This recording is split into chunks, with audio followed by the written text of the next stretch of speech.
As a kid, I've always loved information that I could get from data and the stories that could be told with numbers. I remember growing up, I'd be frustrated at how my own parents would lie to me using numbers. You know, Talithia, if I've told you once, I've told you 1,000 times. No, Dad, you've only told me 17 times, and twice it wasn't my fault. I think that's one of the reasons I got a PhD in statistics. You know, I always wanted to know, what are people trying to hide with numbers? You know, as a statistician, I want people to show me the data so I can decide for myself. Donald and I were pregnant with our third child, and we were at about 41 and a half weeks, what some of you may refer to as being overdue. Statisticians, we call that being within the 95% confidence interval.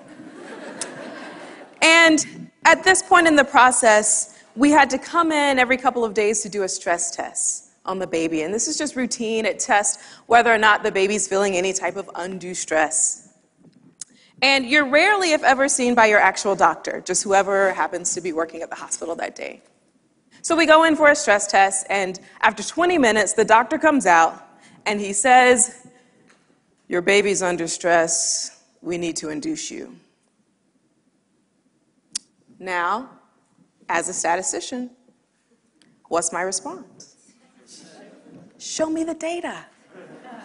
So then he proceeds to tell us the baby's heart rate trace, where for 18 minutes the baby's heart rate was in the normal zone, and for 2 minutes it was in what appeared to be my heart rate zone. And I said, well, is it possible that maybe this was my heart rate? You know, I was moving around a little bit. It's hard to lay still on your back. 41 weeks pregnant for 20 minutes. You know, maybe it was shifting around. He said, well, we don't want to take any chances. I said, okay. I said, what if I was at 36 weeks with this same data? Would your decision be to induce? Well, no, I would wait until you were at least 38 weeks, but you're almost 42. There's no reason to leave that baby inside. Let's get you a room. I said, well, you know, why don't we just do it again? You know, we could collect more data. I could try to be really still for 20 minutes. We could sort of average the two and see, you know, what that means. And he goes, well, ma'am, I just don't want you to have a miscarriage. Well, that makes 3 of us. And then he says, you know, your chances of having a miscarriage double when you go past your due date. Let's get you a room. Wow. So now, as a statistician, what's my response? Show me the data. Dude, you're talking chances. I do chances all day long. Tell me all about chances. Let's talk chances. Let's talk chances. So I say, okay, great. So like, do I go from like a 30% chance to a 60% chance? Like, where are we here with this miscarriage thing? And he goes, well, not quite, but it doubles. And we really just want what's best for the baby. Undaunted, I tried a different angle. I said, okay, out of 1,000 full-term pregnant women, how many of them are going to miscarry just before their due date? And then he looks at me and looks at Donald, and he goes, about 1 in 1,000. I said, okay, and so of those 1,000 women, how many are going to miscarry just after their due date? About 2. I said, okay, so you're telling me that my chances go from a 0.1% chance to a 0.2% chance. Okay, so at this point, the data is not convincing us that we need to be induced. And so then we proceed to have a conversation about how inductions lead to a higher rate of cesarean section, and if at all possible, we'd like to avoid that. And then I said, you know, and I really don't think my due date is accurate. And so this really stunned him, and he looked sort of puzzled. And I said, well, you may not know this, but pregnancy due dates are calculated assuming that you have a standard 28-day cycle, and my cycle ranges. Sometimes it's 27, sometimes it's up to 38, and I had been collecting the data to prove it. And so We ended up leaving the hospital that day without being induced. We actually had to sign a waiver to walk out of the hospital. And now I'm not advocating that you not listen to your doctors, okay? Because even with our first child, we were induced at 38 weeks. Cervical fluid was low, right? I'm not anti-medical intervention. But why were we confident to leave that day? Well, we had data that told a different story, right? We had been collecting data for 6 years.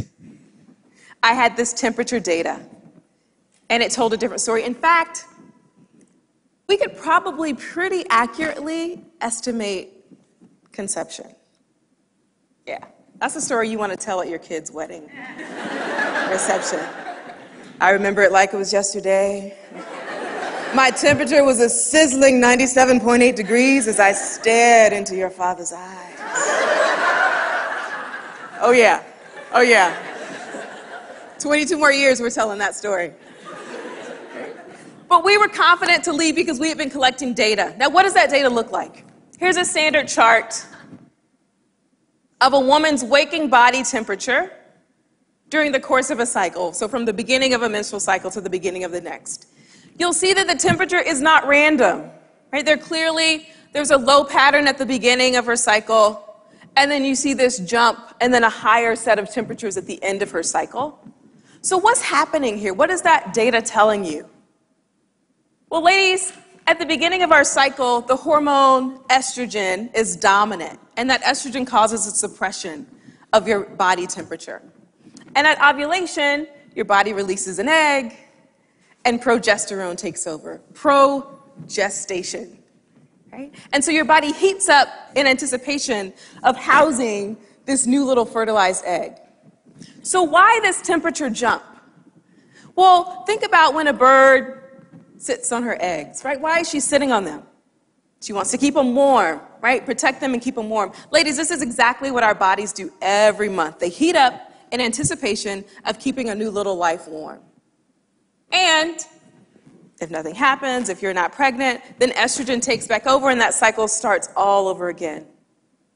But if you do get pregnant, sometimes you actually see another shift in your temperatures, and it stays elevated for those whole 9 months. That's why you see those pregnant women just sweating and hot, right? Because their temperatures are high.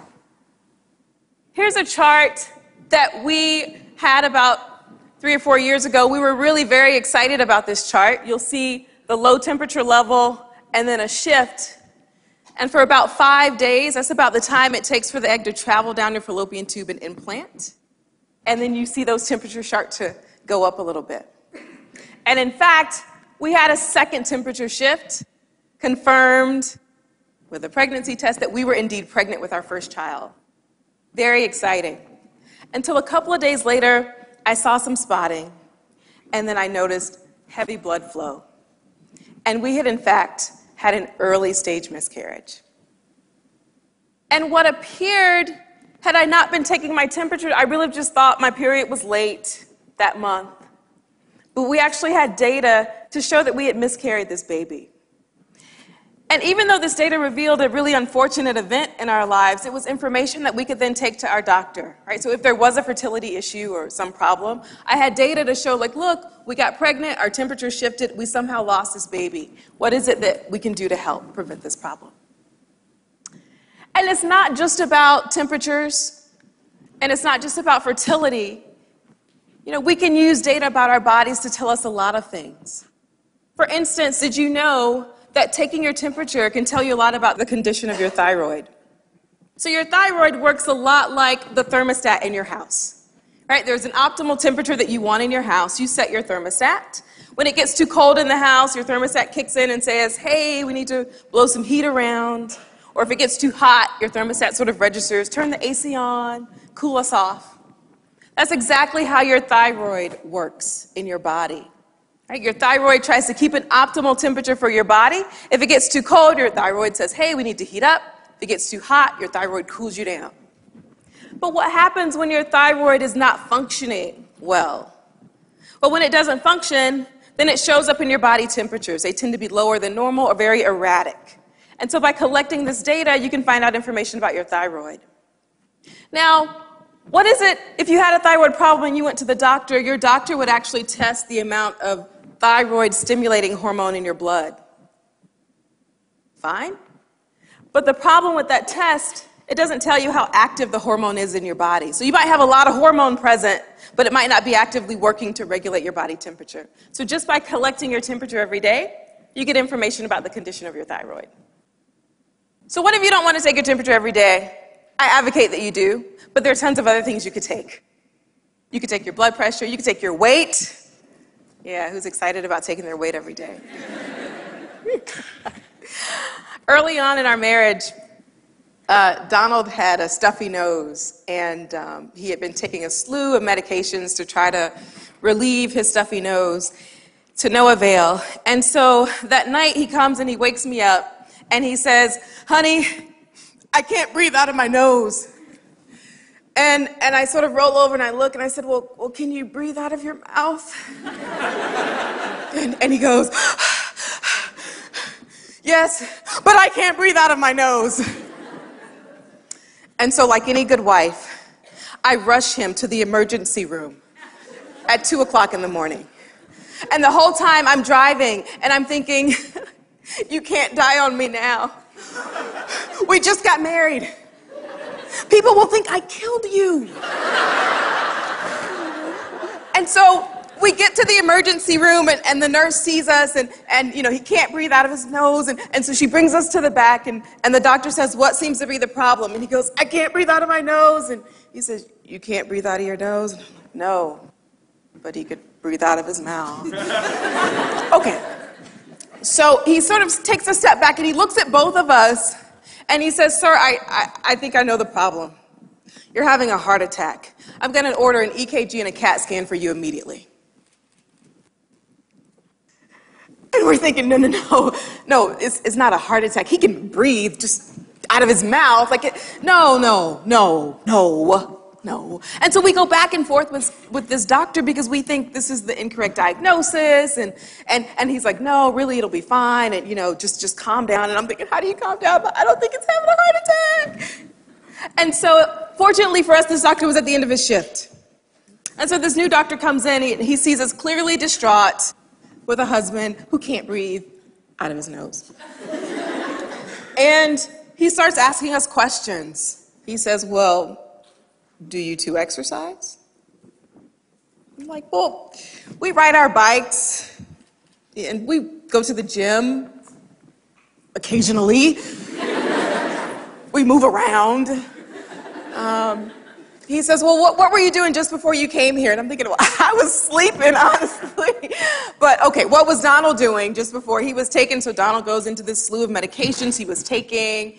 And he lists, I took this decongestion, and then I took this nasal spray, and then all of a sudden a light bulb goes off, and he says, "Oh, you should never mix this decongestant with this nasal spray. Clogs you up every time. Here, take this one instead." Gives us a prescription. And so we're looking at each other, and I look at the doctor, and I said, well, why is it that it seems like you were able to accurately diagnose his condition, but this previous doctor wanted to order an EKG and a CAT scan? And he looks at us, and he says, "Well, when a 350-pound man walks in the emergency room and says he can't breathe, you assume he's having a heart attack, and you ask questions later." Now, emergency room doctors are trained to make decisions quickly, but not always accurately. And so had we had some information about our heart health to share with him, maybe we would have gotten a better diagnosis the first time. I want you to consider the following chart of systolic blood pressure measurements from October of 2010 to July of 2012. You'll see that these measurements start in the hypertension zone, but over about the course of a year and a half, they move into the normal zone. This is about the heart rate of a healthy 16-year-old. What story is this data telling you? Okay. Obviously, it's the data from someone who's made a drastic transformation. And fortunately for us, that person happens to be here today.